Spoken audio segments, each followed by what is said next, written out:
कौन सा चैप्टर पढ़ रहे हैं? सबसे पहले चैप्टर का नाम है लाइट रिफ्लेक्शन एंड रिफ्रैक्शन। सबसे पहले रिफ्लेक्शन वाला पोर्शन कवर करेंगे, इसके बाद रिफ्लेक्शन की तरफ आगे बढ़कर हम लोग प्रोसीड करेंगे। सबसे पहले रिफ्लेक्शन। रिफ्लेक्शन क्या होता है? लाइट का बाउंसिंग बैक, लाइट का bouncing back into the same medium from the polished surface. The bouncing back of light into the same medium from the polished surface is known as the reflection of light. समझे?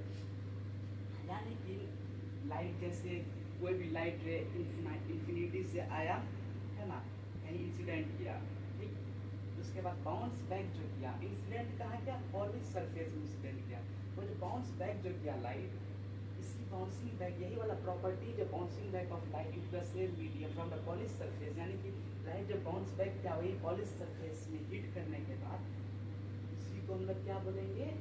Reflection of light. Reflection of light का दो law हम लोग पढ़ चुके थे पिछला video में। आगे फर्दर प्रोसीड कर रहे हैं। क्या पहला लॉ था? Angle i is equal to angle r. आपको अब अच्छे से बता रहे हैं। आप मान लीजिए क्या, ये है ना, ये मोबाइल है ना, मोबाइल एक्सप्रेस में देखिए, इस कॉपी को आप लोग प्लेन, यानी कि इस कॉपी को आप लोग क्या मान लीजिए? इस कॉपी को आप लोग मान लीजिए एक रिफ्लेक्टिंग सरफेस, यानी कि इसको एक पॉलिश सरफेस आप मान लीजिए। ये कॉपी को पॉलिश सरफेस मान लिए, इसका हम लोग यूज करेंगे। अभी हम आपको पहले करके दिखाते हैं, तब फिर आप लोग को और अच्छे से फील आएगा। यहाँ देखिए, देखिए जैसे ही हम लोग लाइट मान लीजिए इंसिडेंट किए, है ना, लाइट मान लिया हम लोग इंसिडेंट किए, कॉपी में इंसिडेंट किए ना, ये पॉलिश सरफेस है, मानिए कॉपी में इंसिडेंट किए, है ना, पॉलिश सरफेस है। यहाँ हम लोग पॉलिश सरफेस से परपेंडिकुलरली नॉर्मल ड्रॉ कर दिए, ठीक। तो फिर सबसे पहले जो इंसिडेंट के उस रे को क्या बोलते हैं? Incident ray. और जो रे रिफ्लेक्ट होगा, जो उसको रिफ्लेक्टेड रे कहेंगे। इन नॉर्मल के साथ जो इंसिडेंट के जितना एंगल बनाएगा उसके को एंगल ऑफ इंसिडेंस बोलेंगे। नॉर्मल के साथ जितना एंगल रिफ्लेक्टेड रे के साथ बनाएगा उसी को एंगल ऑफ रिफ्लेक्शन बोलेंगे। पहला लॉ बोलता है angle of incidence is equal to angle of reflection. आप विजुअल कीजिए, ये कॉपी में नहीं चल रहा है, ये रियल लाइफ में आपको करके दिखा रहे हैं। ये पॉलिश सरफेस मिरर है, लाइट का रे यहाँ पर हिट किया, यहाँ पर रिफ्लेक्ट हो गया, ठीक। इसके बाद जहाँ हिट किया वहाँ से परपेंडिकुलरली नॉर्मल ड्रॉ कर लिए। जितना एंगल इंसिडेंस का बनेगा उतना एंगल रिफ्लेक्शन का बनेगा, reflection of angle of reflection बनेगा। Angle of incidence is equals to angle of reflection, ये पहला लॉ के अकॉर्डिंग। दूसरा लॉ क्या बोलता है? Angle incident ray, normal and reflected ray, ये तीनों रे है ना सेम प्लेन में लाई करेगा। जैसे मान लीजिए ये एक ही प्लेन है, मान लीजिए ये इधर से आया, इधर ही जाएगा ना, ऐसा नहीं ना इधर से आया इधर चला जाएगा। ये जो प्लेन है प्लेन सेम में ही रहेगा ना, आखिर का प्लेन को अपना नहीं छोड़ देगा। ये मान लीजिए क्या एयर है, हम एयर को एक प्लेन विजुअल करके यहाँ पे बनाए। मान लीजिए ये नहीं भी रहेगा तो ऐसे आकर के ऐसे जाएगा, समझिए ना। इंसिडेंट रे, नॉर्मल और फिर रिफ्लेक्टेड रे कैसे करके सेम प्लेन में लाई करेगा। ऐसे कॉपी को देखते हैं तो आप लोग मिरर का सरफेस में लाई करा देते हैं, सोचते हैं कि यही वाला सरफेस है, लेकिन ऐसा कुछ बात नहीं है। तो आगे फर्दर हम लोग आगे बढ़ते हैं।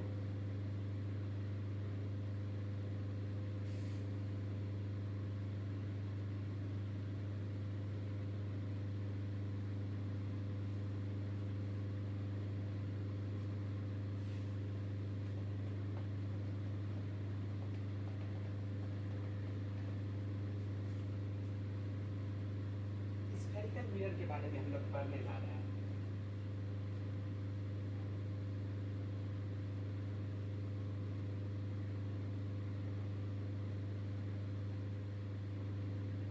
दो तरह का होता है। सबसे पहला टाइप होता है स्फेरिकल मिरर का, कॉनकेव मिरर।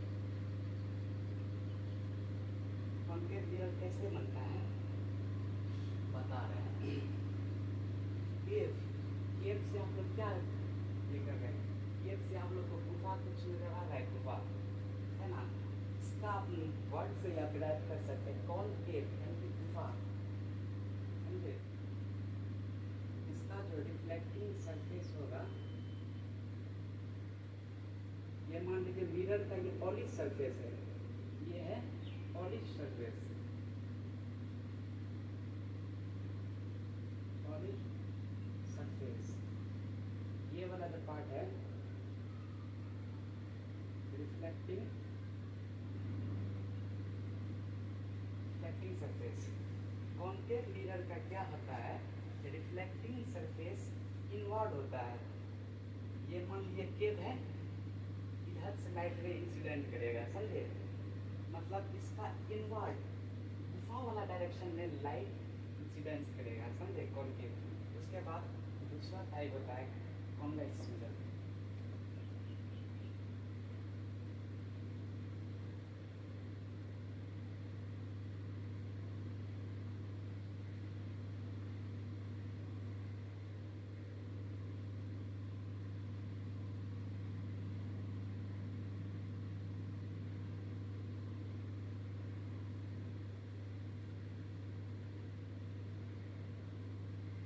इसका जो बल्क आउट वाला पार्ट या इसका कॉन्केव का क्या था, बल्क इन, यानी कि इधर गुफा का साइड वाला पार्ट और इधर गुफा का साइड वाला पार्ट पॉलिश सरफेस है, रिफ्लेक्टिंग सरफेस है ये वाला पार्ट, समझे।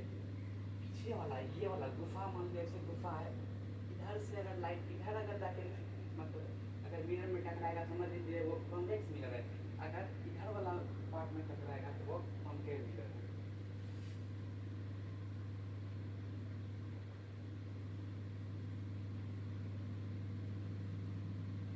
अब हम पहले कॉन्केव मिरर का बारे में सब चीज़ बता देते हैं, उसके बाद फिर कॉन्वेक्स मिरर का बारे में। कॉन्केव मिरर, सबसे पहले कॉन्केव मिरर के बारे में सब चीज़ बता देते हैं कि क्या चीज़ क्या क्या है। तो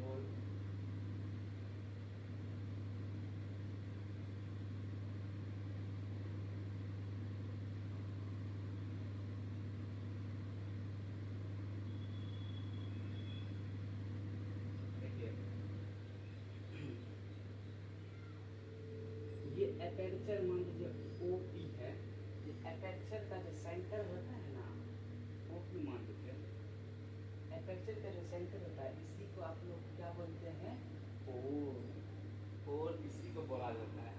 और फिर ये एक सर्कल का पार्ट है, अगर हम इसको फर्दर आगे बढ़ाएंगे तो ये सर्कल का मान के फॉर्म कर देगा, है ना। ये पूरा सर्कल का जो सेंटर जो होता है इसी को हम लोग सेंटर ऑफ कर्वेचर बोलते हैं। और फिर पोल और सेंटर ऑफ कर्वेचर का बीच का जो सबसे वाला जगह होता है, पोल और सेंटर ऑफ कर्वेचर का जो मिड पॉइंट होता है उसी को हम लोग रेडियस ऑफ कर्वेचर बोलते हैं, ठीक। इसके बाद इसी को हम लोग फोकस बोलते हैं, फोकस, सॉरी माफ कीजिएगा, इसी को हम लोग फोकस बोलते हैं, कैपिटल एफ से डिनोट करते हैं। पोल को कैपिटल पी से डिनोट कर लिए, फोकस को कैपिटल एफ से, सेंटर ऑफ कर्वेचर को कैपिटल सी से। ये इसका हम लोग बात कर रहे हैं कॉन्केव मिरर का। कॉन्केव मिरर का क्या, ये एपर्चर जो ओपनिंग किया हुआ था मिरर, इसका सेंटर पॉइंट पोल हो गया, है ना। उसके बाद ये पूरी जो ये एक सर्कल का मतलब कुछ पार्ट है ना, जब ये सर्कल को कंप्लीट कर देंगे, है ना, जब सर्कल को कंप्लीट कर लेंगे, ये सर्कल का जो सेंटर वाला जो पार्ट होगा इसी को हम लोग बोलेंगे सेंटर ऑफ कर्वेचर। जब ये पूरा सर्कल जो कंप्लीट हो जाएगा उसी को हम लोग circle of centre of curvature बोलेंगे, ठीक। इसका मिड पॉइंट को पूरा सर्कल जब कंप्लीट करेंगे, उसका जो सबसे बीच वाला हिस्सा रहेगा उसी को क्या बोलेंगे, सेंटर ऑफ कर्वेचर। उसके बाद पोल से सेंटर ऑफ कर्वेचर तक का दूरी को रेडियस ऑफ कर्वेचर बोलते हैं। रेडियस आखिरकार सर्कल का जो सबसे बीच वाला पॉइंट है, वहाँ से कोई भी पार्ट जाइएगा सर्कल का तो वहाँ से रेडियस मिलेगा, इसलिए इसको रेडियस ऑफ कर्वेचर बोलते हैं। इसका फोकस से लेकर के पोल वाला डिस्टेंस को फोकल लेंथ बोलते हैं, जिसको स्मॉल एफ से डिनोट करते हैं, ठीक। अब हम यही सारा कंडीशन हम कॉन्वेक्स मिरर का बारे में बता रहे हैं।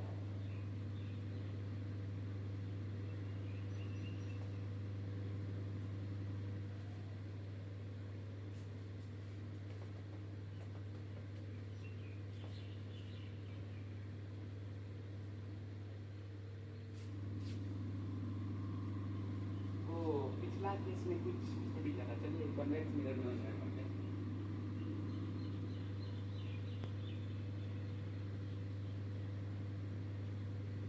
इसको हम कॉनकेव कॉनकेव केव आ रहा है यानी कि रिफ्लेक्टिंग सरफेस इनवर्ट होगा।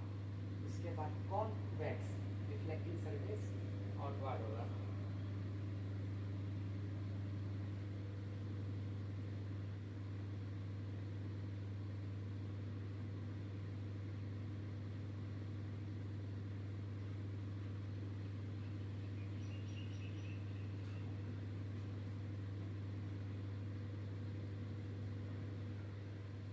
एक्चुअल सर्कल नहीं बन रहा है, कोई बात नहीं, आप लोग एज्यूम कर लीजिए कि वो क्यों अपर्चर था, है ना।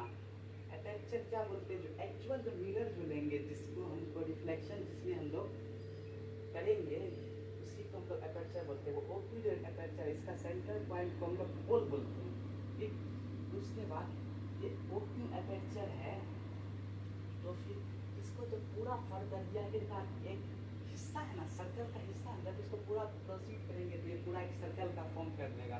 और उस सर्कल का सबसे सेंटर जो जगह होता है, उसी को हम लोग बोलते हैं सेंटर ऑफ कर्वेचर, ठीक। इसमें आप बोलिएगा सर पिछले बार तो उधर कर लिए थे, इस बार इधर, क्योंकि सेंटर तो इधर ना होगा। आप सेंटर तो आप इधर नहीं बना सकते, सर्कल को आगे कीजिएगा तो इसका सेंटर यही ना आएगा, समझ गए। उसके बाद पोल और सेंटर ऑफ कर्वेचर का सबसे मिड पॉइंट में जो लाई करता है, मिड पॉइंट जो होता है, इसी को बोलते हैं फोकस, ठीक। पोल से लेकर के सेंटर ऑफ कर्वेचर वाला दूरी को रेडियस ऑफ कर्वेचर बोलते हैं, इसलिए जानिए। उसके बाद पोल से लेकर के फोकस तक का दूरी को फोकल लेंथ बोलते हैं। इसको स्मॉल एफ से डिनोट करते हैं, फोकस को कैपिटल एफ से डिनोट कर चुके हैं। उसके बाद पोल, फोकस, सेंटर ऑफ कर्वेचर, है ना, ये सब जो लाइन पे जो लाई करती है, इसी को हम लोग क्या बोलते हैं, लाइन ऑफ प्रिंसिपल एक्सिस, या नॉर्मल हम लोग प्रिंसिपल एक्सिस बोल देते हैं, ठीक। यहाँ तक बोल दिया आप बोलिए।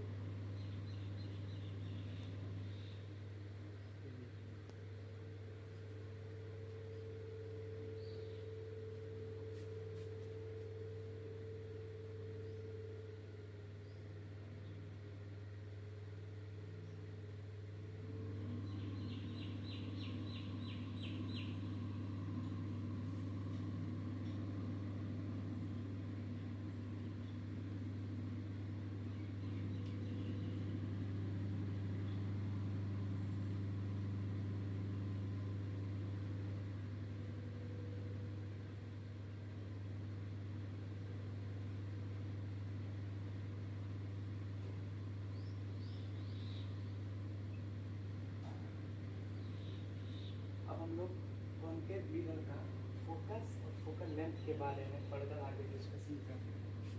देखिए कॉन्केव मिरर को हम लोग कैसे ड्रॉ करते हैं,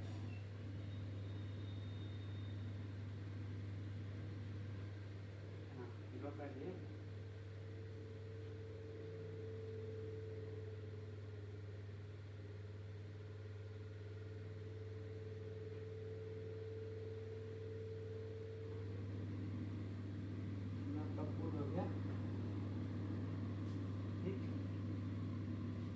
हम आपको बोले थे शुरू में कि कॉन्केव मिरर जो होता है, इसका रिफ्लेक्टिंग सरफेस इनवर्ड होता है।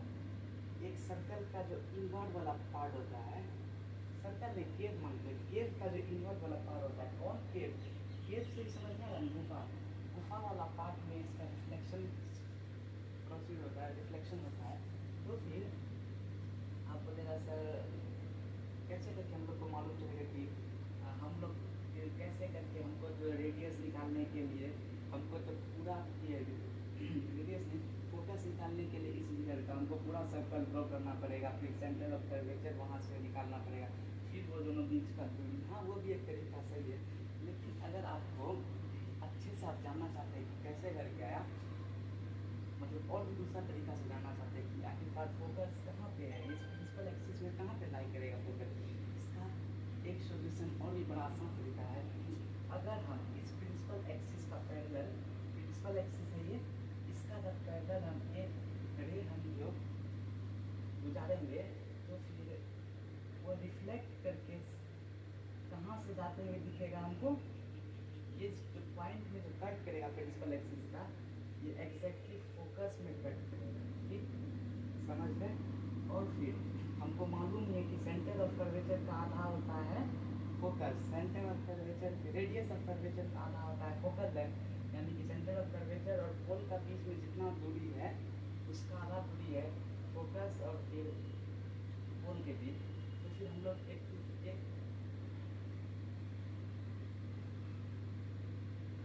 तो यहाँ से हम लोग एक रिलेशन लिख सकते हैं कि ये जो रेडियस ऑफ कर्वेचर जो होगा, ये माने सेंटर ऑफ कर्वेचर है, यहाँ से यहाँ तक रेडियस ऑफ कर्वेचर, और यहाँ से यहाँ तक फोकल लेंथ। हम लोग ये लिख सकते हैं कि रेडियस ऑफ कर्वेचर जो है 2 टाइम्स ऑफ फोकल लेंथ होगा, ठीक, समझ गए। ये खाली कॉन्केव के साथ नहीं है, कॉन्वेक्स के साथ भी ये सेम तरीका होगा।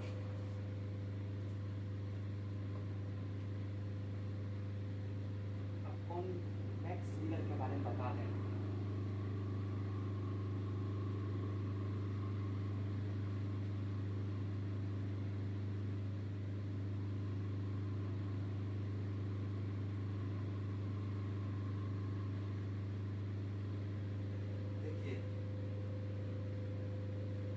कॉन्वेक्स मिरर के बारे में क्या बताते हैं, रिफ्लेक्टिंग सरफेस इसका कहाँ होगा, आखिरकार मिरर है, मिरर तो इसका सरफेस तो स्मूथ ही होगा ना, चाहे कैसा भी शेप का है। अब ये थोड़ा ऐसा शेप का है, इसका रिफ्लेक्टिंग सरफेस बल्ब आउटवर्ड होगा, कॉन्केव का बल्ब इनवर्ड, कॉन्वेक्स का बल्ब आउटवर्ड। तो इधर से जब लाइट रे जब पास करेंगे तो फिर ये तो इसके अंदर घुस नहीं सकता है, क्योंकि पॉलिश सरफेस के अंदर तो कोई लाइट के अंदर नहीं जा सकता है, वो स्मूथ रे से, स्मूथ सरफेस से रिफ्लेक्ट करके जाएगा ना। तो ये जैसे इधर हम लोग रिफ्लेक्ट करेंगे, ये प्रिंसिपल एक्सिस है, इसका जैसे पैरेलल एक लाइन जब हम लोग रिफ्लेक्ट करेंगे, प्रिंसिपल एक्सिस का जब पैरेलल हम लोग एक लाइट रे रिफ्लेक्ट करेंगे, तो फिर ये ऐसे वो रिफ्लेक्ट होके चला जाएगा, ठीक। और फिर जैसे ये लाइट तो आगे चला गया, इन्फिनिटी तक चला जाएगा, लेकिन इसको तो पीछे की तरफ इसको खींचेंगे तो ये जिस जगह में जब लाइट रहेगा ना, वो रहेगा फोकस वाला जगह। और फिर ये क्या गोल है, ये फोकस यहाँ से यहाँ तक का दूरी को अगर आप फोकल लेंथ बोलते हैं, और यहाँ सेंटर ऑफ कर्वेचर है, यानी कि सेंटर ऑफ कर्वेचर जितना जो पोल से फोकस का उतना फोकस से सेंटर ऑफ कर्वेचर का। और फिर अगर हम पोल से लेके सेंटर ऑफ कर्वेचर का दूरी को रेडियस ऑफ कर्वेचर बोलते हैं, पोल से लेके फोकस तक का दूरी को क्या बोलेंगे, फोकल लेंथ, फोकल लेंथ। और पोल से लेके सेंटर ऑफ कर्वेचर तक का दूरी को रेडियस ऑफ कर्वेचर बोलेंगे। इससे हमको ये मालूम चलता है कि फोकल लेंथ जो होता है ना, रेडियस ऑफ कर्वेचर का आधा होता है, यानी कि रेडियस ऑफ कर्वेचर 2 गुना होता है फोकल लेंथ का, ठीक, समझिए ये रिलेशन।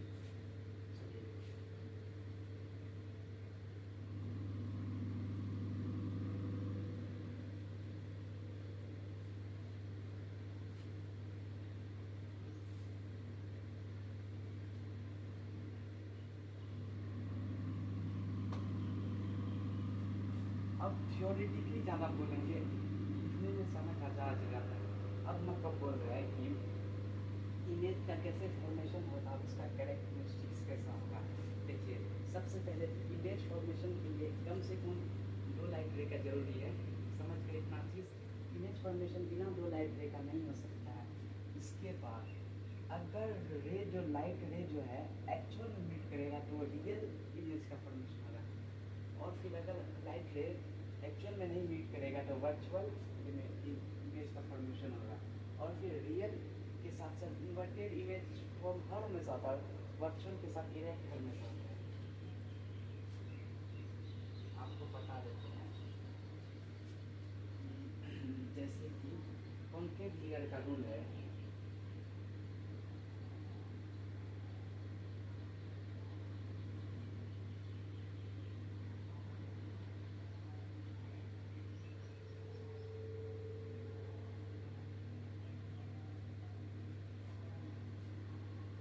अभी तो आप जान लीजिए कि फोकस और फिर फोकल लेंथ और फिर रेडियस ऑफ कर्वेचर का बीच में रिलेशन नहीं की जब लाइट पैरेलल होगा। सबसे पहला रूल है कि पहले रूल अगली क्लास में पढ़ेंगे। अभी तक जितना चीज़ पढ़े पहले रिवाइज करा देते बस 2 मिनट में। तो शुरू पहला भी शुरुआती जो है थोड़ा बहुत टाइम लग रहा है तो कोई दिक्कत नहीं है, धीरे धीरे इम्प्रोवाइज कर लेंगे इस चीज़ को अपना। देखिए सबसे पहले तो आपने क्या पढ़ा, reflection of light. Reflection of light क्या होता है, मेरा एक एक वर्ड आराम से सुनिएगा। The bouncing back of light into the same medium from the polish surface, या फिर ऐसे भी डिफाइन कर सकते हैं, the bouncing back of light from the polish surface into the same medium. Example जैसे light mirror, the bouncing back of light, इसका मतलब क्या हो गया, लाइट का बाउंस बैक होना। बाउंस बैक होना तो समझ गए, लाइट का जब बाउंस बैक होगा, किसमें बाउंस बैक होगा, सेम मीडियम में। मानी क्या, एयर से लाइट आया, एयर में ही बाउंस बैक कर गया, और फिर कहाँ से, पॉलिश सरफेस से। ऐसा इधर उधर इरेगुलर सरफेस नहीं, पॉलिश सरफेस से। तो देखिए जो बाउंसिंग बैक वाला जो प्रॉपर्टी होगा जो लाइट रेज का, उसी को बोलते हैं रिफ्लेक्शन ऑफ लाइट। ठीक, ये समझ गए। उसके बाद रिफ्लेक्शन का 2 लॉज था। पहला लॉ, जितना नॉर्मल के साथ एंगल रिफ्लेक्टेड, ये इंसिडेंट है जितना नॉर्मल के साथ एंगल बनाएगा उतना ही एंगल रिफ्लेक्टेड रे के साथ भी नॉर्मल बनाएगा। यानी कि angle of incidence is equals to angle of reflection. इसको भी विजुअल हम आपको अच्छे से कर दिए, पीछे जाके वीडियो का आप पूरा समझ सकते हैं। उसके बाद तीसरा लॉ नहीं था लाइट का, दूसरा लॉ ही था, तो दूसरा लॉ ही मतलब बता दिए, हो गया ये बात। उसके बाद इसका आगे हम लोग फर्दर पढ़े कि स्फेरिकल मिरर 2 टाइप का आता है। सबसे पहला टाइप होता है कॉनकेव, कॉनकेव, दूसरा टाइप होता है कॉन्वेक्स। कॉनकेव यानी कि बल्ब इनवर्ड, यानी कि अंदर की तरफ रिफ्लेक्टिंग सरफेस होगा, और कॉन्वेक्स यानी कि बाहर की तरफ रिफ्लेक्टिंग सरफेस होगा। ये मान लीजिए एक केव, यानी इसको मान लीजिए एक गुफा है, अंदर की तरफ रिफ्लेक्टिंग सरफेस होगा तो वो कॉनकेव मिरर हो जाएगा, और बाहर की तरफ रिफ्लेक्टिंग सरफेस हो जाएगा तो कॉन्वेक्स मिरर हो जाएगा। उसके बाद इसका अंदर का भी फर्दर हम लोग बहुत चीज़ पढ़े कि इसके अंदर क्या क्या होता है। देखिए एक्चुअल जो मिरर जो लेंगे उसका जो सबसे ऊपर वाला पॉइंट और सबसे नीचे वाला पॉइंट होगा उसको हम लोग बोलेंगे एपर्चर। एपर्चर का जो सबसे बीच वाला मिड पॉइंट वाला जो जगह होता है उसी को हम लोग बोलते हैं पोल, है ना, पोल बोलते हैं। उसके बाद वो एपर्चर को अगर हम फर्दर पूरा बनाएंगे तो सर्कल का फॉर्म पकड़ेगा, और वो सर्कल का जो सबसे सेंटर जो जगह होगा उसी को सेंटर ऑफ कर्वेचर भी बोलते हैं। सेंटर ऑफ कर्वेचर किसको बोलते हैं, वो एपर्चर का मिड पॉइंट को। सेंटर ऑफ कर्वेचर और पोल का सबसे बीच वाला जगह को क्या बोलेंगे, फोकस। ठीक, उसके बाद पोल से सेंटर ऑफ कर्वेचर का दूरी को क्या बोलेंगे, रेडियस ऑफ कर्वेचर। पोल से फोकस का दूरी को फोकल लेंथ। ठीक, हम लोग मतलब दोनों केस में समझ गए कि फोकस कैसे निकाल सकते हैं, कॉनकेव में भी कॉन्वेक्स में भी। जैसे मान लीजिए कॉनकेव मिरर है, लाइट रिफ्लेक्ट होके आया है ना, रिफ्लेक्ट पैरेलल लाइट, अगर प्रिंसिपल एक्सिस का पैरेलल अगर लाइट रिफ्लेक्ट, ये इंसिडेंट होगा किसमें, किसमें इंसिडेंट होगा, मिरर में, तो फिर वो जहाँ से पास करेगा वो फोकस से होकर के पास करेगा। जिस जगह में कट करेगा प्रिंसिपल एक्सिस को फोकस होगा। वैसे ही कॉन्वेक्स मिरर में तो ये इस तरफ तो हम लोग नहीं, लाइट रेज को जैसे इधर किए तो इधर नहीं आ सकता है क्योंकि इधर पॉलिश सरफेस होता है, तो फिर लाइट रे उधर जो रिफ्लेक्ट करके जाएगा उसको हम पीछे की तरफ वो रे को हम लोग मिलाएंगे, पीछे की तरफ जो मिलाएंगे तो फिर वो रे जहाँ पर प्रिंसिपल एक्सिस को कट करेगा इधर की तरफ, तो फिर वो कॉन्वेक्स मिरर का वो हो जाएगा फोकस। चलिए आगे फर्दर इमेज फॉर्मेशन का जो रूल जो है कॉन्वेक्स मिरर और कॉन्केव मिरर को आगे फर्दर करेंगे प्रोसीड।